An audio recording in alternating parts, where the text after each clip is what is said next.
So earlier today, I posted a tweet on Twitter, as one does, or X, basically stating what I think the ideal starting lineup for the Miami Heat is. Now, that's not really the main topic of this video. I'll have a whole other video about that at some point. But just for some reference, I had Scary Terry, Duncan Robinson, Jimmy Butler, Bam Adebayo, and Jaime Jr.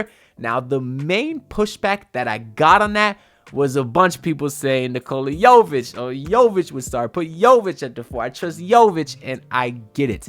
The last 2 games that Jovic has played, while everyone's been hurt, he has shown a lot of potential to be great. And that's because, well, I think he does have a ton of potential to be great. Matter of fact, I'd put money that he's going to be an amazing player one day.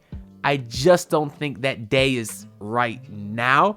And that's why before the trade deadline, I had a bunch of videos out trying to get guys like DeMar or Lauri Markkanen.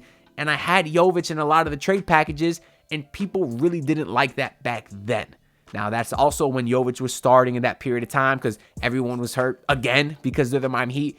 And I kind of told Heat fans, I said, yeah, Jovic is playing well now. He's showing a lot of flashes to be great. But as soon as everyone gets healthy, he's likely going to be out of the rotation again, and that's exactly what we saw. Now, before I get into kind of some stats and my full opinion, I do want to preface all of this by saying that I understand he is a literal child. He's 20 years old. Now, he's been playing pro basketball since he was like a jit, right? So that's why this NBA is probably nothing to him.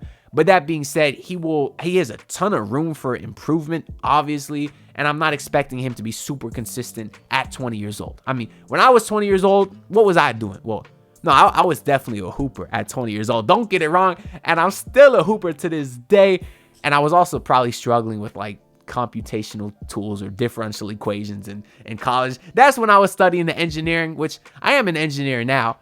But that's because the YouTube is not a full-time thing yet. But if you'd like to help me become a full-time content creator, make sure to like and subscribe because I do greatly appreciate it. But anyways, that's besides the point. When I was 20 years old, I was a lot worse at basketball than I am now.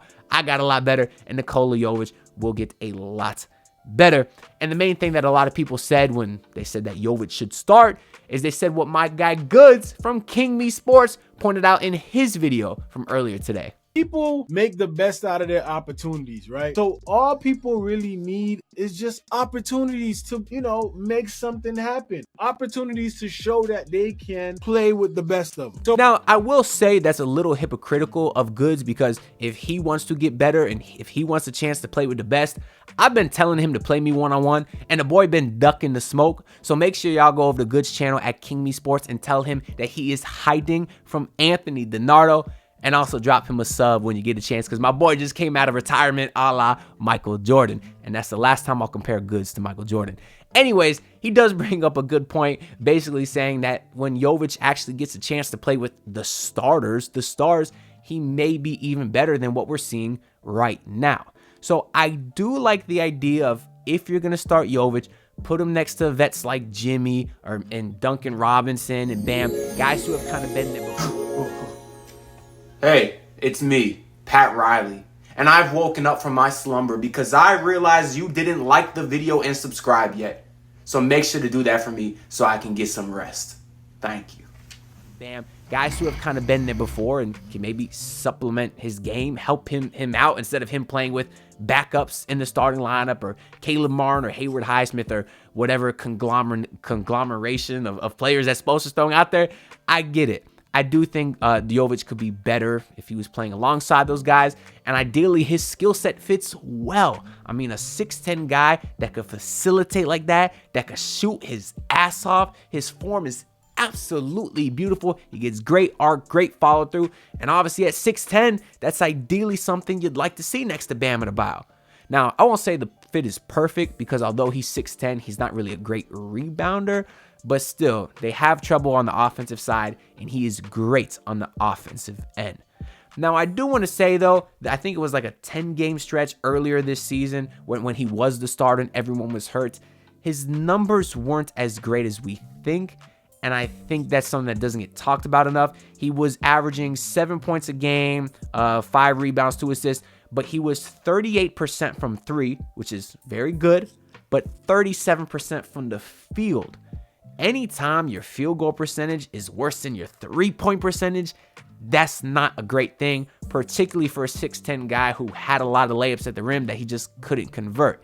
So that kind of brings me to the first flaw in his game right now, which is his touch at the rim, which frankly I just don't think is great. On the season as a whole, he's averaging 6 points a night, 45% from 3, which is amazing, but then only 43% from the field. So that obviously goes to show that he's missing a lot of 2-pointers there. Do I have that 45% correct? Yeah, he's at 45.5%. So 46% from 3 if you round up. Like I said, the boy is a sniper.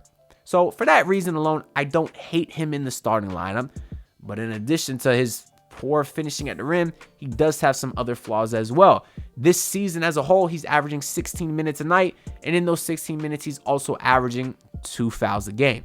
If you go to that game versus the Milwaukee Bucks, he was incredible. 24 points, dishing the ball all over the place, right? And then the very next night versus 76ers, he played like 14 minutes because he had 4 fouls very early on. So all of that to say that he's not great on the defensive end, fouls a little bit too much, has a tendency to maybe push a little too hard and turn it over, which makes sense because he's 20 years old. But if I'm trying to win a championship right now, I don't think he's the ideal fit in the starting lineup because he does have too many obvious flaws, in my opinion, that he has yet to have time to work on. That's why, in my opinion, I kind of like Jaime Jaquez at the 4 because we know this Heat team struggles to score. So I kind of prefer to have him instead of Haywood or Caleb because I do think he's a little bit of a better scorer. And I trust him a lot more on the defensive end than Nikola Jovic. He's not locked down by any means, but I think it's safe to say that Jaime Jaquez is undoubtedly better on that side of the ball. And obviously, he's a bucket as well. So I don't feel like there's that much of a drop-off. Now, you have a slight drop-off with the shooting, of course, from the 3-point line. But although Jaime Jaquez has been very cold of late, I believe he's still hovering around like 38% from 3 on the season, which is still very, very good. And I think it's good enough to give enough spacing for your guys like Jimmy and Bam to attack. And obviously, at 22 years old, although he's a rookie, he is a lot more polished than Nikola Jovic. So for that reason, I like him at the starting 4. Now, if you disagree with me, let me know down in the comments below. I really want to make this interactive and just wanted to share my thoughts on Jovic since he's been such a hot topic. And like I said, I'm not a hater. I get it. I wouldn't hate it if he was in the starting lineup. I personally just don't think it's optimal. But that's all I got to say for this video. So if you enjoyed, leave a like. If you didn't enjoy, leave a dislike because I can't tell you what to do. But most importantly, subscribe. We're on the road to 5K. And I will be actually back home in Broward this weekend. We got a little private hoop session that we're planning. So maybe I'll film. Maybe I'll get some IRL basketball content if that's something y'all interested in. And if you don't see that, it probably means that I played pretty shitty and didn't get enough clips. So maybe I shouldn't have told y'all that. But I kind of wanted to bring it up because while I'll be back home talking at my parents' house back in Broward, might not film much content this weekend, so I probably won't have anything out about the All-Star game or whatever. But if the team could take an All-Star break, I could take a break too. So I'll see y'all when we get back from all that. So make sure to subscribe so you don't miss it. Peace out. Look, pull up in your city tryna get that dead face. Do it on my own, I don't need no dead weight. Had to kill him off, yeah, I need a head space. You know this homegrown bitch don't offend me.